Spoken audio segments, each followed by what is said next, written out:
Imagine se a narrativa mais encantadora do mundo, aquela que moldou nossa cultura por 2000 anos, estivesse apoiada sobre uma muralha invisível. Uma muralha que ninguém ousa tocar. Uma barreira que todos sentimos, mas que preferimos deliberadamente ignorar. E não, eu não estou falando sobre fé, nem sobre espiritualidade ou a busca pelo transcendente. Esses são caminhos individuais e absolutamente respeitáveis.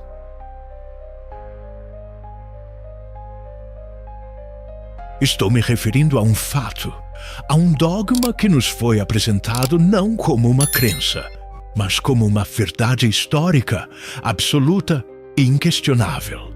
E se eu te contasse que esse fato é, na realidade, a maior e mais engenhosa farsa da nossa história? Uma mentira tão brilhante, tão perfeitamente arquitetada, que alterou para sempre os rumos da humanidade. Não uma mentira perversa, mas uma mentira estratégica, talvez até necessária para sua época, mas, no fim das contas, uma mentira. Há séculos, um homem teve a audácia de fazer algo que era terminantemente proibido. Ele se atreveu a ler os textos sagrados não com a devoção de um fiel, mas com a lógica fria de um cirurgião. Sem medo, sem preconceitos, buscando não a confirmação daquilo em que já acreditava, mas a verdade nua e crua que se escondia por trás das palavras. E o que ele encontrou tem o poder de abalar os próprios alicerces da civilização ocidental. Esse homem, mais uma vez, é Baruch Spinoza, o mesmo gênio rebelde que nos ensinou a encarar a morte sem temor, o pária, o excomungado, o homem que arriscou absolutamente tudo pela liberdade de pensar. E hoje, ele será nosso guia em uma jornada ainda mais perigosa. Uma viagem para desvendar a origem da história mais poderosa já contada. Este não é um vídeo para atacar crenças. Repito, não estou aqui para ofender ninguém. Estou aqui para te mostrar o que Spinoza enxergou, para te entregar as ferramentas que ele usou, para que você mesmo possa espiar por trás da cortina. Porque ele descobriu que a história do nascimento virginal de Jesus não foi um milagre único e exclusivo. Foi uma cópia, uma adaptação, uma jogada de mestre. Fique até o final, porque eu te prometo que o que você vai descobrir não vai apenas mudar sua forma de ver o Natal, não vai apenas mudar sua maneira de ler a Bíblia. Poderá mudar para sempre o seu modo de entender como as verdades que movem o mundo são construídas. Se você já sente o chão tremer um pouco, se algo dentro de você resiste, mas ao mesmo tempo sente uma curiosidade imensa, deixe aqui nos comentários. O que você acha que aconteceria se fosse provado que a história mais fundamental da nossa cultura não é literal? Prepare-se, porque a demolição começa agora, e não há como voltar atrás. Primeiro, precisamos remover o véu que cobre nossos olhos. Precisamos fazer um exercício de honestidade intelectual. A ideia de um Salvador, um Filho de Deus nascido de uma virgem, nos soa como algo extraordinário, único, a pedra angular de uma fé, o sinal inequívoco de que algo divino interveio na história humana. Foi assim que nos contaram. Mas Spinoza, com sua insistência quase obsessiva em analisar as coisas por suas causas, nos diria: esperem um momento, levantem o olhar do livro, olhem ao redor.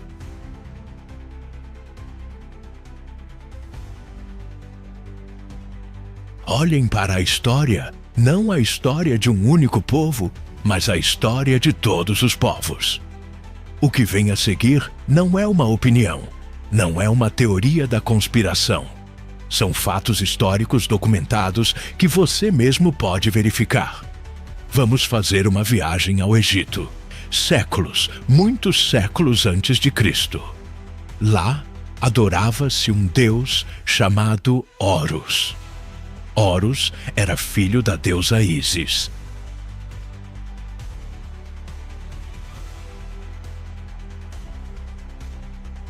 Seu nascimento foi milagroso. Ísis, sua mãe, era uma virgem que foi fecundada não por um homem, mas pelo espírito de seu marido morto, Osíris. O nascimento de Horus era celebrado com alegria, presentes e a visita de pastores. Ele era considerado a luz, o salvador que lutava contra as trevas. Isso te soa familiar. Agora, vamos viajar para a Pérsia, novamente, séculos antes de Cristo. Lá, uma das divindades mais populares era Mitra. Mitra, segundo a crença, nasceu de uma virgem em uma caverna no dia 25 de dezembro. Seu nascimento foi testemunhado por pastores que lhe trouxeram presentes e o adoraram como o Salvador. Ele era conhecido como a luz do mundo e a verdade. A data. A data te parece familiar, não é mesmo? Não vamos parar. Vamos para a Grécia. Eles adoravam Dionísio, filho do deus supremo Zeus e de uma princesa mortal, Semele. Em muitas versões do mito, sua mãe era virgem, ou ele foi concebido de forma divina. Dionísio era chamado de Rei dos Reis, Filho de Deus, e o Alfa e o Ômega. Seus seguidores praticavam um ritual de batismo e uma refeição simbólica com pão e vinho para se unirem a ele e alcançarem a vida eterna. E a lista continua e continua, a ponto de ser esmagadora. Na Índia, temos Krishna, nascido da virgem Devaki. O rei, ao saber, ordenou a morte de todos os recém-nascidos, mas Krishna sobreviveu. Na Frígia, adoravam Atis, nascido da virgem Nana. Na Síria, Adonis, também nascido de uma virgem. Buda, em algumas tradições, foi concebido de forma imaculada por sua mãe, a rainha Maia. A ideia não era nova, nem sequer era original. Era um padrão, um arquétipo. O modelo do herói divino que se repetia incansavelmente nas culturas do Mediterrâneo e do Oriente Próximo. Era uma fórmula de sucesso comprovada. Então, a pergunta que Spinoza faria, com sua lógica fria como o aço, é demolidora. Pense bem, o que é mais provável? Opção A, que a natureza, com suas leis imutáveis e consistentes, tenha quebrado essas leis uma única vez na história da humanidade? Que tenha ocorrido um milagre biológico único, sem precedentes e sem repetição, para um povo específico, em um momento específico? Ou opção B, que um novo movimento religioso, pequeno e marginal, tentando abrir caminho em um mundo pagão incrivelmente competitivo, tenha usado a fórmula de sucesso, o padrão narrativo que já funcionava em toda parte, que tenham contado a história de seu líder usando o mesmo molde de todos os outros? A resposta, quando colocada dessa forma, é tão lógica que assusta. É tão evidente que quase dói. O primeiro pilar da grande farsa desmorona: a falsa originalidade. A história não era única, era um eco. Se isto já está te fazendo duvidar, se você sente essa mistura de fascínio e desconforto, segure-se firme, pois isso foi apenas o aquecimento. Se esta análise já está clareando as coisas para você, demonstre seu apoio com um like para que eu saiba que estamos no caminho certo. Agora, não vamos ver apenas o que, vamos entender o porquê. Não vamos analisar a cópia, vamos compreender a genialidade da estratégia, a razão pela qual essa farsa foi tão incrivelmente bem-sucedida. Já estamos no olho do furacão.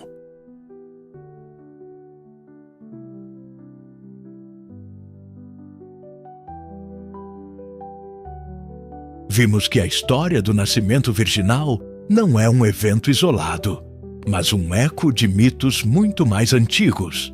Uma peça que se encaixa em um quebra-cabeça cultural gigantesco. Mas a genialidade da operação não está apenas na cópia, está na execução.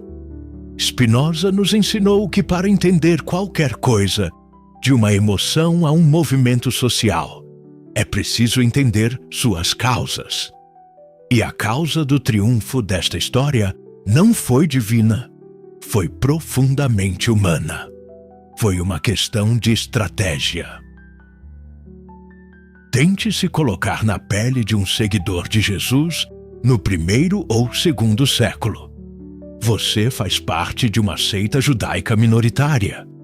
Seu líder foi executado pelo Império Romano da forma mais humilhante possível.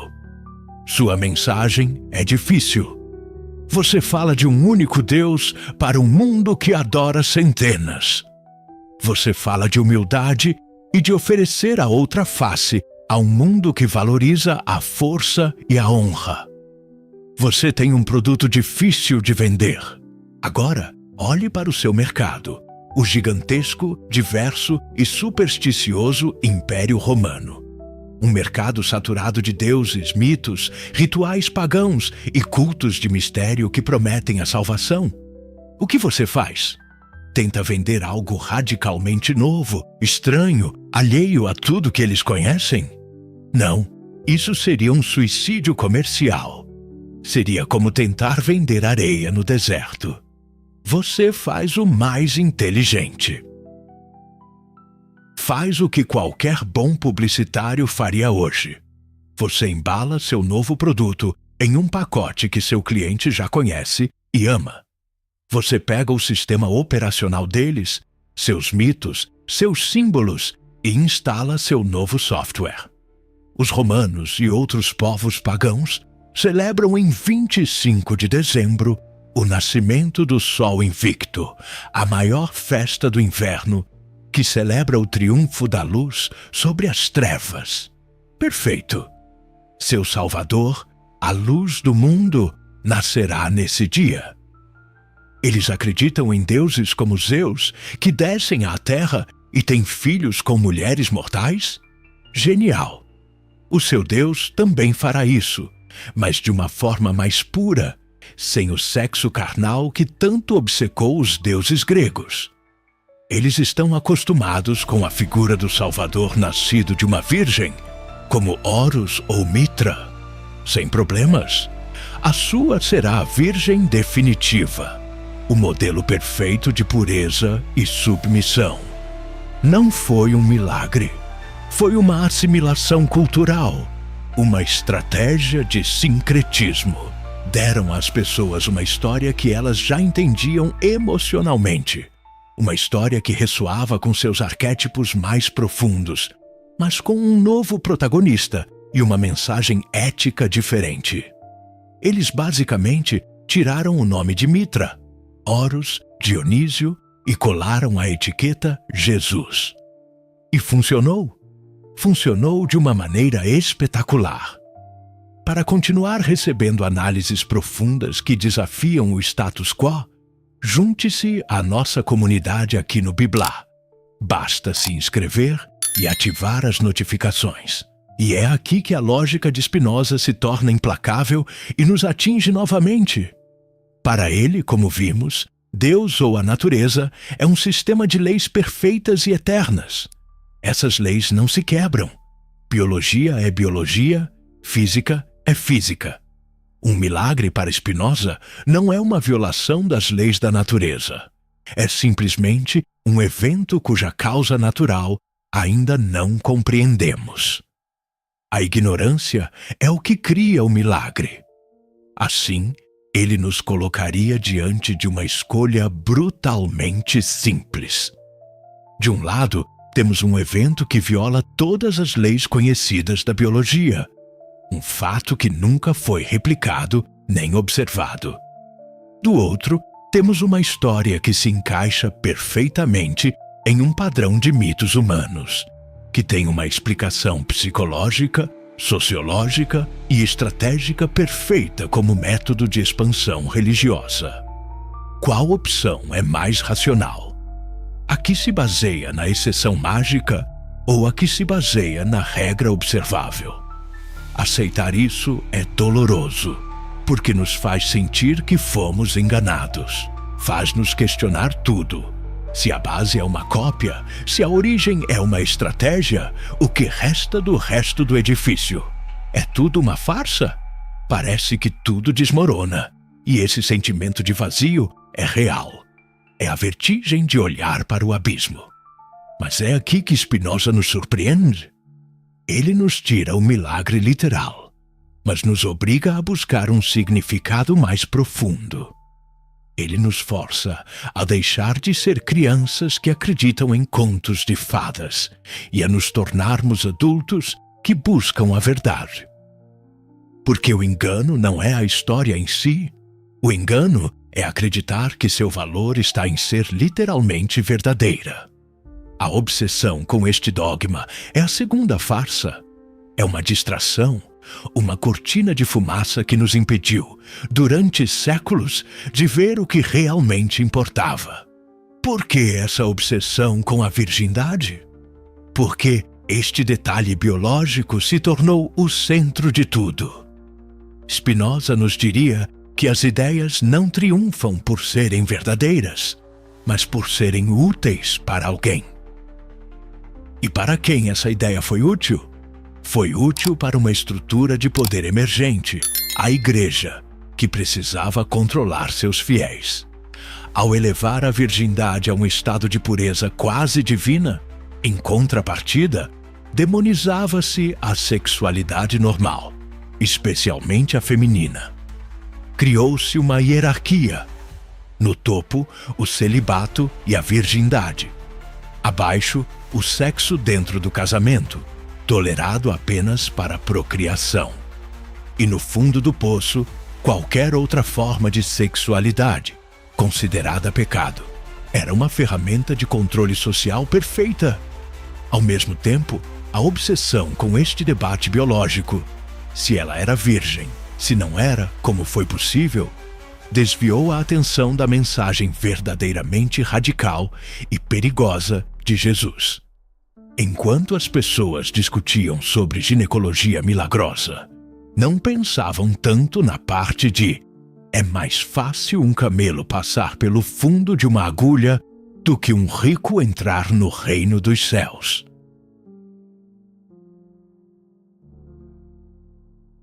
Enquanto se maravilhavam com o milagre do nascimento, não se concentravam no desconforto de amai vossos inimigos, ou vendei tudo o que tendes e dai aos pobres. O dogma se tornou uma distração, um truque de mágica. Enquanto todos olham para a mão direita do mágico, a mão esquerda realiza o verdadeiro trabalho. E o verdadeiro trabalho era construir uma instituição, uma hierarquia, um poder terreno.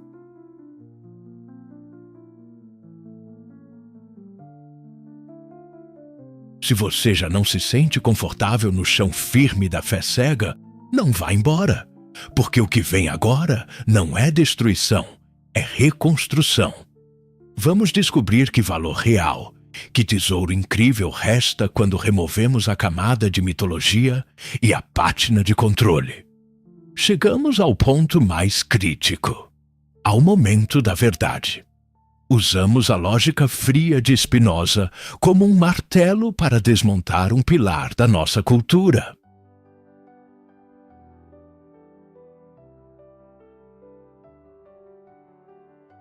Vimos que o nascimento virginal não foi um fato único, mas um mito reciclado, uma estratégia brilhante para que uma nova fé abrisse caminho em um mundo hostil.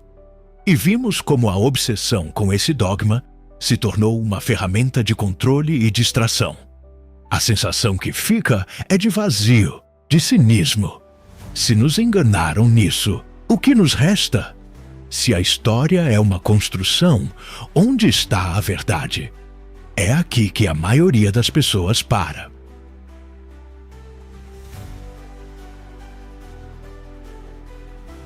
Alguns, assustados com a vertigem do vazio, agarram-se ao dogma com mais força do que nunca.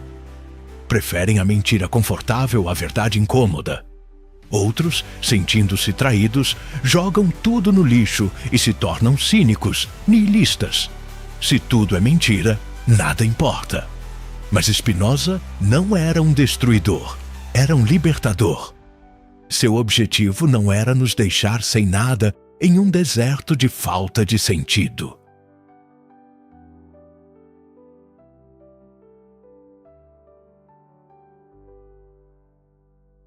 Seu objetivo era nos libertar das correntes da superstição para que pudéssemos encontrar uma verdade mais sólida. Uma verdade que não dependa de contos de fadas. Uma verdade que resista à análise mais dura. E agora, vamos dar a virada final. Aquela que muda tudo.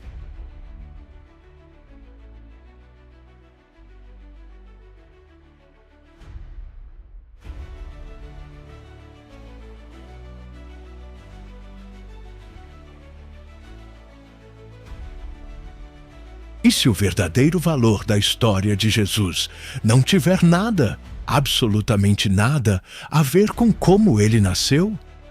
E se a obsessão pela virgindade de sua mãe for, na realidade, o maior obstáculo que nos impede de ver o verdadeiro milagre? A descoberta final de Spinoza não é que a história seja falsa. É que estivemos fazendo a pergunta errada por 2000 anos. A pergunta não é: ele nasceu de uma virgem? Essa pergunta nos aprisiona no porão da mente, no primeiro nível de conhecimento de que falava Spinoza, o nível da imaginação e da superstição. É uma pergunta sobre biologia, sobre um fato literal que nunca poderemos provar ou refutar. É um beco sem saída. A verdadeira pergunta, a pergunta do homem livre, a pergunta que nos eleva a um nível superior de entendimento é: o que esta história significa? Que verdade humana e universal ela simboliza para além de sua literalidade? E a resposta, meus amigos, é muito mais poderosa, muito mais revolucionária e muito mais milagrosa do que qualquer milagre biológico.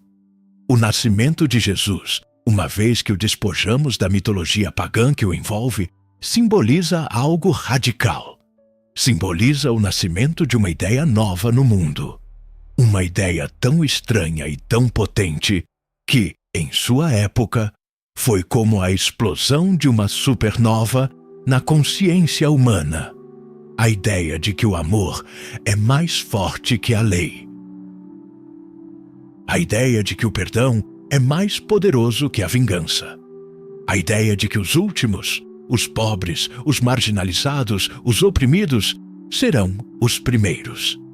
A ideia de que o valor de um ser humano não está em sua riqueza, nem em seu poder, nem em sua nacionalidade, nem em sua pureza ritual, mas em sua capacidade para a compaixão. Essa ideia sim, foi uma concepção imaculada. Ela nasceu em um mundo brutal, um mundo de impérios, de escravidão, de violência, de olho por olho. Nasceu na mente de um pregador judeu radical que ousou desafiar a ordem estabelecida de Roma e de seu próprio povo. E essa ideia, sim, foi um milagre. Não um milagre biológico que viola as leis da natureza, mas um milagre ético, um milagre da consciência humana que tenta superar seus instintos mais básicos. A história do nascimento virginal foi a embalagem, o marketing, o cavalo de Troia para introduzir essa ideia revolucionária no coração da civilização. Talvez, e apenas talvez, sem essa embalagem mitológica que as pessoas da época podiam entender, a ideia teria morrido na cruz junto com seu mensageiro. O engano, então, foi uma ferramenta necessária para seu tempo, uma cápsula para transportar um medicamento potente demais. Mas nós Não vivemos mais naquela época. Não somos mais crianças, ou não deveríamos ser. Não precisamos mais de contos de fadas para entender ideias complexas.